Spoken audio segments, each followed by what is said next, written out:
नमस्कार। श्रीमती मोहरी देवी तापड़िया कन्या महाविद्यालय जसवंतगढ़ के इस YouTube चैनल पर मैं प्रवक्ता हनुमान मल शर्मा आप सभी का हार्दिक स्वागत और अभिनंदन करता हूं। प्यारे विद्यार्थियों, BA प्रथम वर्ष की कक्षा के अंतर्गत हिंदी साहित्य विषय में प्राचीन काव्य जो आपका प्रथम प्रश्न पत्र है हिंदी साहित्य विषय में, उसमें हम अलंकार विवेचन के अंतर्गत प्यारे विद्यार्थियों विगत वीडियो से अतिशयोक्ति अलंकार के भेदों की चर्चा कर रहे हैं।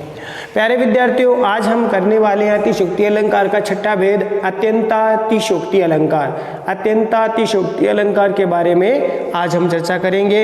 इसके अतिशयोक्ति अलंकार के 5 भेद है वो हमने पढ़ लिए हैं, उनके लक्षण, उनकी परिभाषा, उदाहरण सहित हमने विवेचन कर लिया है। तो प्यारे विद्यार्थियों, आज हम देखते हैं अतिशयोक्ति अलंकार का छठा भेद अत्यंतातिशयोक्ति अलंकार।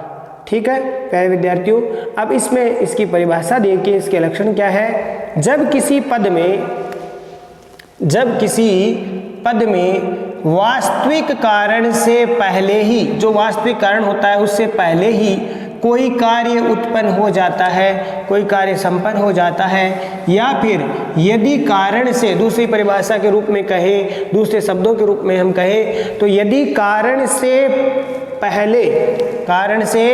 पहले कार्य होने का वर्णन हो, कारण से पहले कार्य हो जाए, कारण से पहले ही कार्य हो जाए तो वहाँ अत्यंतातिशयोक्ति अलंकार है। यानी इसमें बहुत अधिक बढ़ा चढ़ा करके बात कही जाती है। अत्यंतातिशयोक्ति यानी अत्यंत, यानी और अधिक, अतिशयोक्ति में भी बहुत अधिक जो है बढ़ा चढ़ा करके बात कही जाए तो वो अत्यंतातिशयोक्ति अलंकार माना जाता है।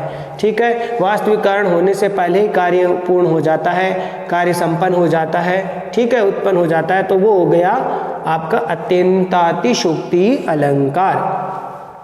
ठीक है प्यारे विद्यार्थियों, इसको हम एक उदाहरण के द्वारा समझते हैं कि पड़ी अचानक नदी अपार, घोड़ा कैसे जाए पार, राणा ने सोचा इस पार, तब तक चेतक था उस पार, तब तक चेतक था उस पार। अब देखिए यहाँ पर पड़ी अचानक नदी अपार, महाराणा प्रताप चेतक घोड़े को लेकर के जा रहे हैं, पीछे से शत्रु दल जो है शत्रुओं से घिर गए हैं, आगे आगे जो है महाराणा प्रताप चेतक घोड़े के साथ जा रहे हैं, तो बीच में नदी, अपार नदी पड़ गई है। अब घोड़ा कैसे जाए पार, ये सोच रहे हैं महाराणा प्रताप कि अब घोड़ा कैसे नदी को पार करेगा। राणा ने सोचा इस पार, राणा ने इस ओर सोचा ही था, इतने में चेतक था उस पार। चेतक घोड़ा उस नदी के उस दूसरे तट पर जा पहुंचा, दूसरी ओर जो चला गया, सुरक्षित चला गया।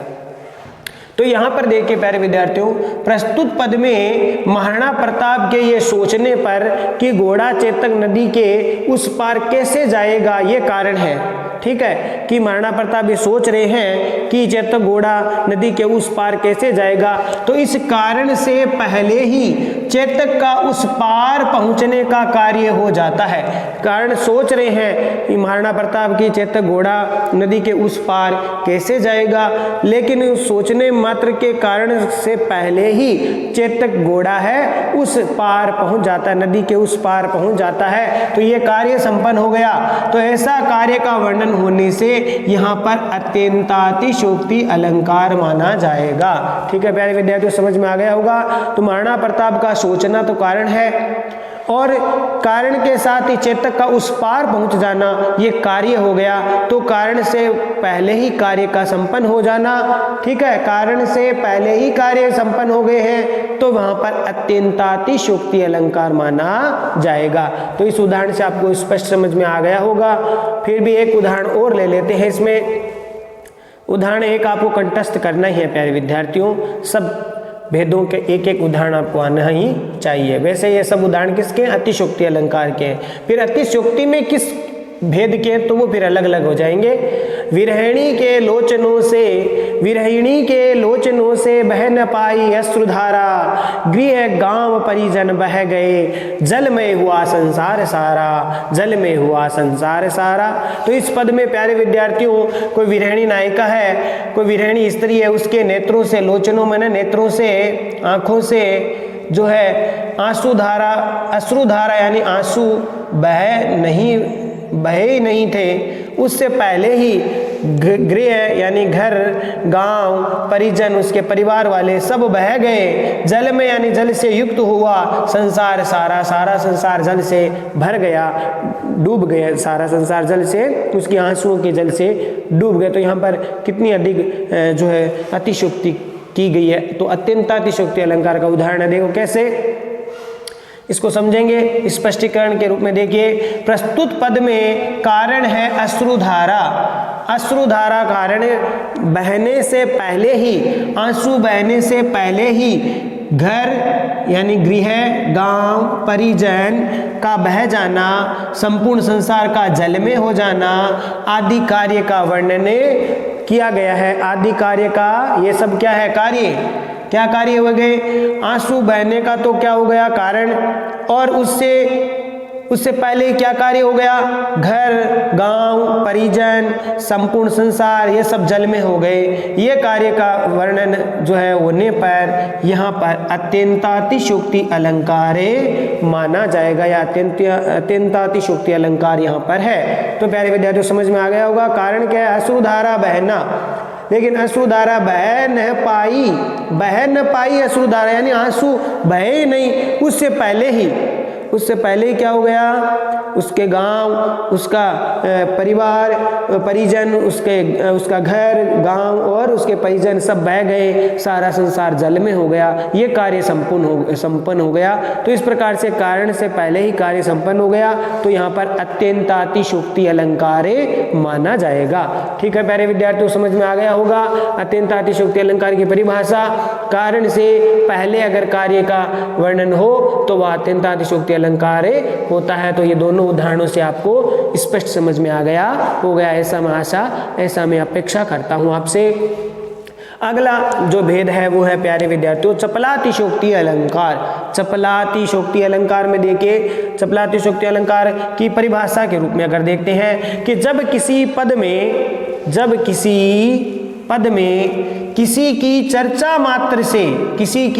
मात्र से ही किसी का कार्य होना पाया जाए, यानी कोई भी कार्य हो जाता है, चर्चा मात्र से ही अगर कार्य हो जाता है, या फिर दूसरे शब्दों में हम यूं कहें, दूसरी परिभाषा के रूप में, अर्थात यदि कारण के पश्चात यानी कारण के बाद में तुरंत ही कार्य हो रहा हो, कारण के बाद तुरंत ही कार्य हो रहा हो, तो वहाँ चपला माने चंचलता, तीव्र गति, ठीक है, तो चपलातिशयोक्ति अलंकार माना जाता है। ठीक है, तो प्यारे विद्यार्थियों समझ में आ गया, यानी जब किसी पद में किसी की चर्चा मात्र से ही कोई कार्य संपन्न हो जाता है, पूर्ण हो जाता है, या फिर प्यारे विद्यार्थियों कारण के पश्चात या कारण के बाद तुरंत ही कार्य का जो संपन्न होना, चपलातिशयोक्ति अलंकार का जो है भेद माना जाता है, चपलातिशयोक्ति अलंकार माना जाएगा। वहाँ पर देखिए उदाहरण से हम इसको स्पष्ट है वो करते हैं, समझते हैं कि तब शिवती सर नयन उगारा, देखत काम बयऊं जरी जारा। तब शिवती सर नयन उगारा, देखत काम बयऊं जरी छारा। देखिए यहाँ पर ये जो प्रसंग है वो प्यारे विद्यार्थियों, जो शिव जी की तपस्या को या समाधि को भंग करने के लिए देवराज इंद्र के द्वारा जब रति और कामदेव को वहां पर भेजते हैं, शिव जी की तपस्या को भंग करने के लिए, शिव जी के मन में काम भावना, प्रेम भावना को भरने के लिए, तो कामदेव और रति है दोनों शिव जी के आगे नृत्य करते हैं, बसंत ऋतु की परिकल्पना करते हैं, और अपने पांचों बाणों का जब संधान किया जाता है, तब शिव जी क्रोध में भर करके अपना तीसरा जो नेत्र है वो खोलते हैं, और उस समय तीसरा नेत्र खोलते ही कामदेव वो जल जाते हैं, भस्म हो जाते हैं, राख हो जाते हैं। तो देखिए यहाँ पर उसी का प्रसंग यहाँ पर बताया गया है। तब शिव तीसर नैन उघारा, जैसे ही कामदेव ने पंचम बाण मारा है और उसके साथ ही शिव जी को अत्यंत क्रोध हुआ, समाधि भंग हुई, उनकी तपस्या भंग हो गई, तो उससे उन्होंने फिर क्रोध के मारे अपना तीसरा नेत्र है वो शिव जी ने क्या किया, शिव जी ने अपना तीसरा नेत्र खोला। ठीक है, शिव जी ने फिर क्या किया, अपना तीसरा नेत्र खोला, और जैसे ही तीसरा नेत्र खोला तो उसकी आग से खोलने मात्र से जैसे ही देखा काम भयऊ जरी छारा, कामदेव जो है भयऊ मन हो गया, जरी मैंने जल करके, छारा मैंने राख या भस्म, भस्मीभूत हो गया। ठीक है प्यारे विद्यार्थियों, समझ में आ गया कि यहां पर प्रस्तुत पद में नेन उघारने यानी आंखें खोलने का जो कारण है, उसके साथ ही जैसे ही आंखें खोली है उसके साथ ही काम जरी छारा, कामदेव का भस्म होना का कार्य का वर्णन किया जा रहा है। तो इसीलिए यहाँ पर चपलातिशोक्ति अलंकार है। यानी कारण क्या है? आंखें खोलना, नेन उगाड़ना। ठीक है, नेन उगाड़ने यानी आंखें खोलने के कारण के साथ ही कामदेव का जल जाना, ये क्या हो गया? भस्म हो जाना, ये कार्य हो गया। तो तुरंत कार्य कारण के साथ ही तुरंत कार्य का हो जाना चपलातिशोक्ति अलंकार का भेद माना जाता है। चपलातिशोक्ति अलंकार का उदाहरण है वो। तो ठीक है प्यारे विद्यार्थियों, समझ में आ गया होगा ये। आगे देखिए, एक उदाहरण और है इसमें, ये उदाहरण समझ में आ गया होगा। आयो आयो सुनत ही शिव सरजा तब नाव, बेरी नारी दृग जल रसो, बूढ़ी जात अरि गाँव।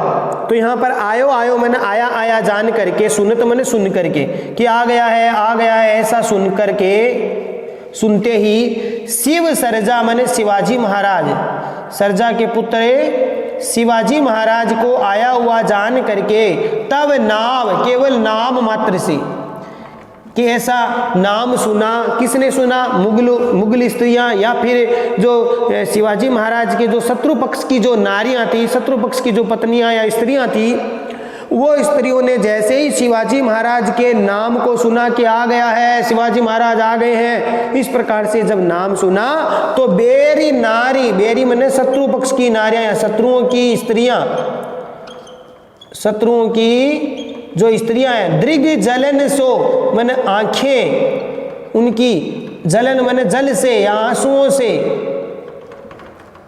क्या हो गई? आंसू, सो मैंने से, बूढ़ी जात अरि गांव, शत्रुओं का गांव जो है उन आंसुओं से शत्रुओं का गांव क्या हो गया? बूढ़ी जात मैंने डूब गया, डूबने का कार्य हो गया। देखिए, बूढ़ी जात, बूढ़ी मैंने डूबना, डूब जात मैंने डूब गया। तो अब देखिए यहाँ पर प्यारे विद्यार्थियों, यहाँ पर ये समझने के प्रयास किया गया है कि जैसे ही शत्रु पक्ष की नारियों ने शिवाजी महाराज के नाम को सुना, यानी चर्चा सुनी है, नाम सुना है, आ गए हैं, तो वैसे ही शत्रु पक्ष की नारियां रोने लगी और उनकी आंखों से आंसू इतने बहे कि उनके शत्रुओं का गांव ही डूब गया। तो यहाँ पर महाराज शिवाजी महाराज है, उनके आने का नाम मात्र सुन करके शत्रु पक्ष की नारियों के आंखों से आंसू बहने लगते हैं। ठीक है प्यारे विद्यार्थी, समझ में आ गया होगा। जैसे ही नाम सुना तो शत्रु पक्ष की नारियों के, स्त्रियों की आंखों में आंसू बहने लगे। अतः यहाँ पर चर्चा मात्र से ही कार्य होने का कारण है, चर्चा मात्र होने से कार्य संपन्न हो गया, उसके कारण यहाँ पर चपलातिशोक्ति अलंकार है, चपलातिशोक्ति अलंकार यहाँ पर माना जाएगा। तो समझ में आ गया, जैसे ही शिवाजी महाराज के नाम को सुना, ये कारण हुआ, तुरंत ही कार्य हो गया। क्या? स्त्री पक्ष की जो नारियां हैं, क्षमा करना, शत्रु पक्ष की जो नारियां हैं, उनकी आंखों से आंसू आने लगे और इतने आंसू आए कि उनके शत्रुओं का जो गांव है वो डूब गया। तो इस प्रकार का कार्य संपन्न यहाँ पर हो गया। तो प्यारे विद्यार्थियों, आशा करता हूँ अतिशोक्ति अलंकार के सातों भेद आपको समझ में आ गए होंगे। उनको आपको ठीक प्रकार से प्यारे विद्यार्थियों हर एक भेद की, अतिशोक्ति अलंकार की परिभाषा, उनके उदाहरण, उनके भेदों की परिभाषा और एक एक उदाहरण आपको कंठस्थ होना चाहिए। ये परीक्षा में आपको इस प्रकार से पूर्ण लिखना है। ठीक है प्यारे विद्यार्थियों, आशा करता हूँ समझ में आ गया होगा ये।